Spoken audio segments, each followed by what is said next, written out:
কষ্ট পাইবি বেটা। এই রং তামাশার ফুর্তি শেষ হয়ে যাবে, রঙিন ঘুড়ি কাইটা পড়বে।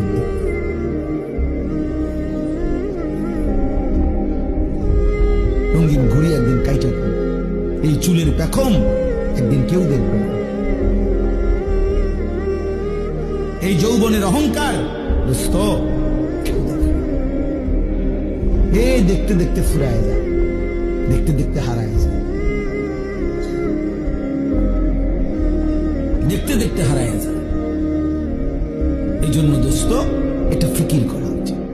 আল্লাহ তাআলা বলছে, বান্দা ওয়ালি তুকমিলুল ইদ্দা, আমি চেয়েছিলাম তুমি আমার পুরাটা মাস পুরা করো, সবগুলো বন্দিগি পুরা করো, পুরা করো, পুরা করো। আল্লাহ বলছে পুরা করো, কঠিন হবে না বান্দা, আমি পারবো না। পারবা বান্দা, আল্লাহ বলতেছে পারবা, আমি জানি।